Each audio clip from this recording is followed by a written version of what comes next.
It happens every year in fantasy football, right? There's always a few guys that are overlooked by the entire industry. They have a laundry list full of items as to why they probably shouldn't be drafted early. But what if we're wrong and some of these guys are some high-scoring mother...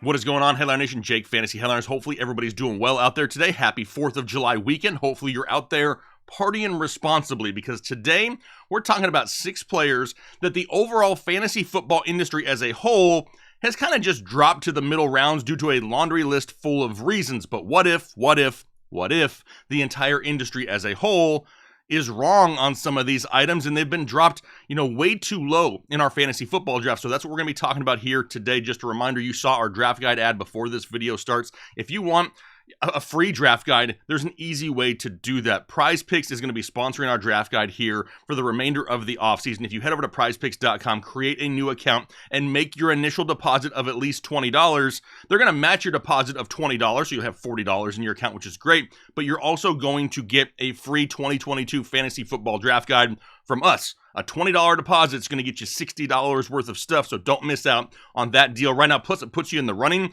for the signed full-size throwback helmet of Aaron Jones. Got it right here. Signed right somewhere, right there. There it is.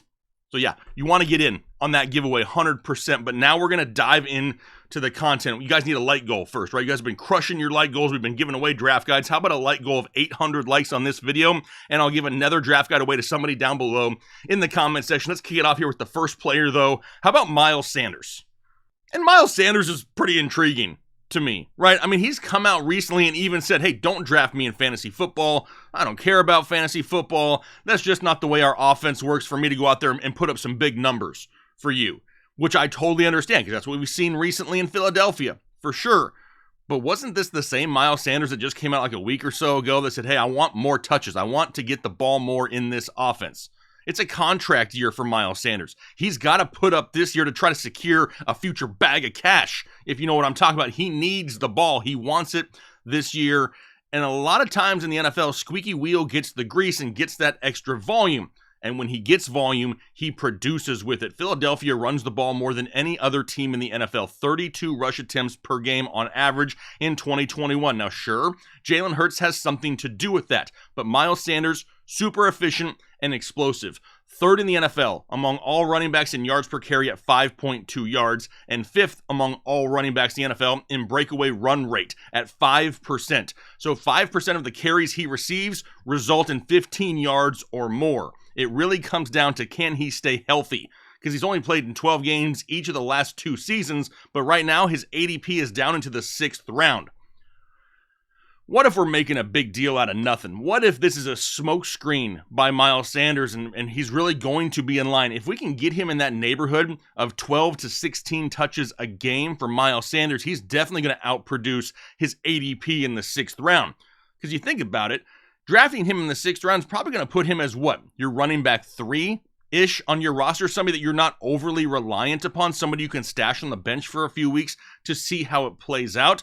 But what if he does get that volume and he does produce? He's very Aaron Jones-esque, right? Where he doesn't need huge volume to put up numbers. He just needs consistent volume. Miles Sanders, kind of one of those intriguing guys that I'm keeping my eye on here for the next coming weeks and coming months. Next guy up, Kareem Hunt. Now, every time we talk about a Browns player, the first thing that everybody wants to talk about is the quarterback issue, right? I mean, well, we don't know about Deshaun Watson, and Jacoby Brissett sucks, and, they're just going to stack the boxes because they know it's Jacoby Brissett. I mean, is Jacoby Brissett really that much worse than what we've seen from Baker Mayfield the last couple of years? I'm missing something here, because he's really not. Jacoby Brissett is a solid NFL quarterback, and the potential for checkdowns are definitely going to be there. Brissett is not some deep ball quarterback that's always going deep down the field, and there's limited reliable pass catching weapons in this offense. I mean, after Amari Cooper, what do you really got? I mean, you got a top-rated offensive line, a running back in Kareem Hunt that's finished inside the top 10 before in a heavy run-based offense. The biggest question I have is, does he get traded to another contender? Possibly. That's something to pay attention to. And if he does get traded, how much does it boost his value because he's no longer behind Nick Chubb? There's just a lot of question marks surrounding the Browns as a whole, but we know what Kareem Hunt is. We know what he could be in this offense. As a 7th round ADP right now, Kareem Hunt is a guy that you can draft in the mid-rounds that could finish top 12 at the position. What if Jacoby Brissett isn't that big of a deal? What if they go so run-heavy in this offense with no Deshaun Watson that we still see 220-plus touches from Kareem Hunt? What if he lines up in the slot and gets a lot of receptions out of the slot? There's just so many other things that we can say about Kareem Hunt that if we're really overblowing the whole Watson situation and Brissett under center and, how are they going to utilize Kareem Hunt? We could get an absolute steal in drafts this year. So that's just another name to pay attention to. Lastly, last running back we'll talk about. How about Chase Edmonds of the Miami Dolphins now? Now, everyone loved Chase Edmonds last offseason, right? They thought that he was going to go into Arizona and just set the world on fire. Everybody's like, no, Edmonds over Connor. That didn't quite happen, right? I mean, people kind of bought the hype early and then they got disappointed. James Conner came in and played well, but now he goes to Miami and there are a ton of offensive threats in this offense. I mean, we know about Tyreek Hill and Jalen Waddle and Mike Gesicki and Cedric Wilson. Now you add in Chase Edmonds. They have Raheem Mostert, Sony Michel, Myles Gaskin, Salvin Ahmed. Good. You could spend 15 minutes going down their offensive firepower list here. But one thing that we do know, as of right now, Chase Edmonds is number 1 on the depth chart, followed by Raheem Mostert and Sony Michel. 2 guys who are really not known for great health. Myles Gaskin, Salvin Ahmed, they're there from the old regime, right? That's not really Mike McDonald's guys. And we have Chase Edmonds here, who's somebody they went after in free agency in the 9th round. Now, do I love Chase Edmonds? No, there's just so many options there. But what if this is their focal point in the backfield? What if a lot of people want to, criticize Tua for not being able to go deep down the field? What if there's a lot of checkdowns, a lot of screen passes that are involved to Chase Edmonds? That's just something to think about because the skill set of a Chase Edmonds fits this offense very well. The biggest knock against him is there's just too many other targets to split with.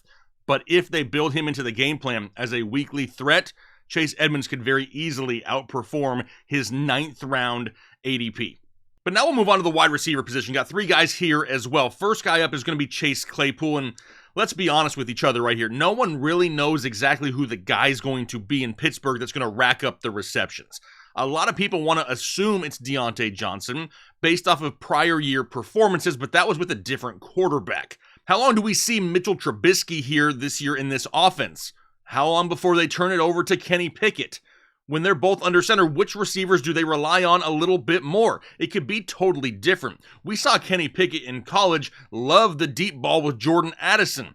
Does that play in the favor of Chase Edmonds a little bit? Well, we saw Mitchie Biscuits throw some deep 50-50 balls to Allen Robinson in Chicago the last time he was a starter as well. There's just no clear-cut reasoning as to why it would be Deontay over Claypool. Now, Big Ben really wasn't a deep ball guy towards the end of his career, right? At the end of his career, wasn't really built for the skill set of Chase Claypool. Kind of had to get the ball out a little bit quicker, couldn't, be mobile in the pocket.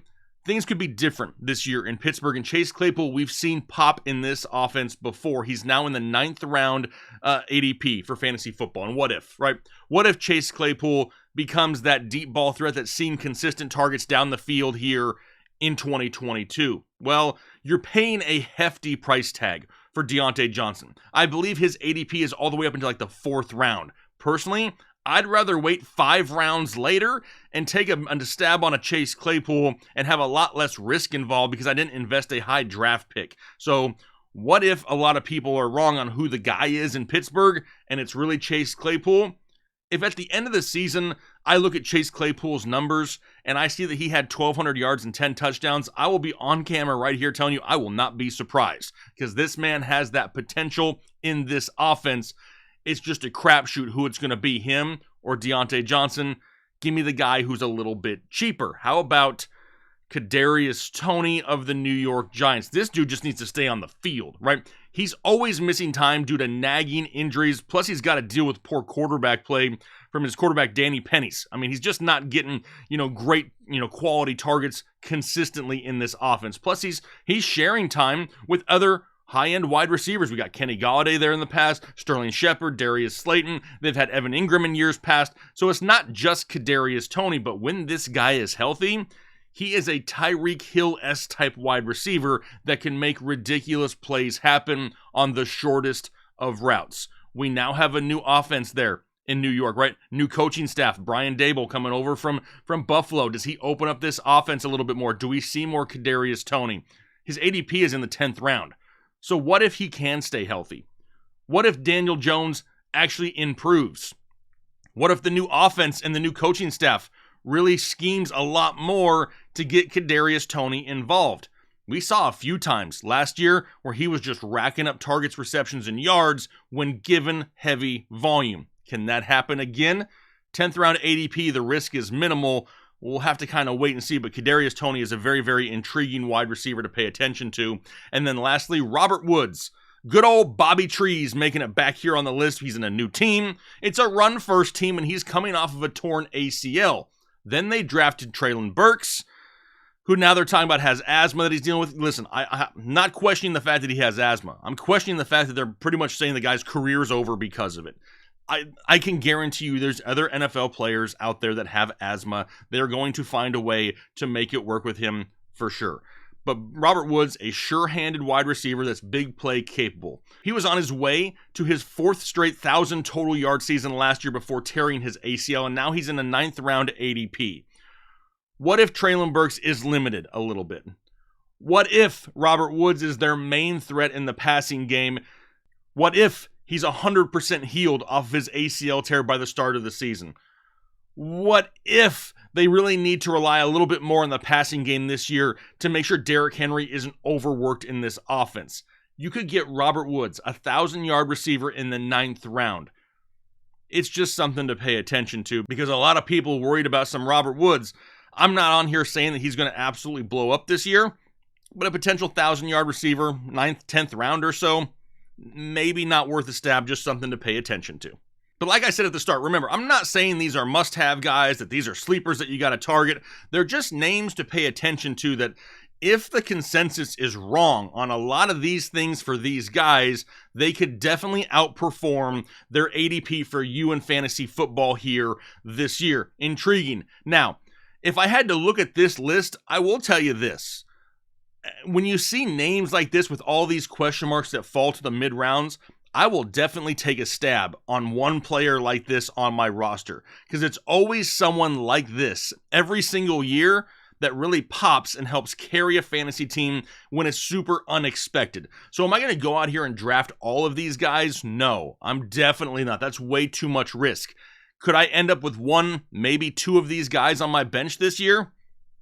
Possibly, because it's one of these things that you can get at a discounted price. Finding guys like this, finding guys that pop when they're not supposed to, that's what makes a league winner. Not drafting the high-end guys in the 1st and 2nd round. That's why they're so high anyway. We got to find the guys in the mid to late rounds that can really help boost our team when it wasn't really expected. So make sure we're paying attention to these names and looking a little bit closer at them over the coming weeks and coming months. But let me know what you think down below in the comment section. You got to leave a comment anyway because you know we're going to smash our like goal. So I'm going to pick a random person down below for a free draft guide as long as we can hit 800 likes on this video. But hopefully you enjoyed this content. I'm trying to look at things from a different perspective, right? We're always on here sharing information on players, but that doesn't mean that everybody on YouTube, myself included, is going to be 100% correct. If anything is misinterpreted or analyzed incorrectly, we could miss on some guys. So you kind of got to look at, both sides of the spectrum when you're looking at every single player here in fantasy football, and that's what this show is about.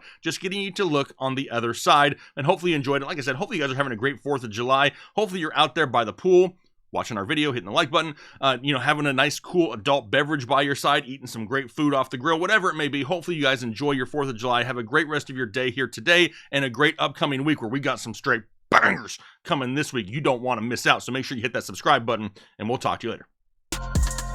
I'm a headliner.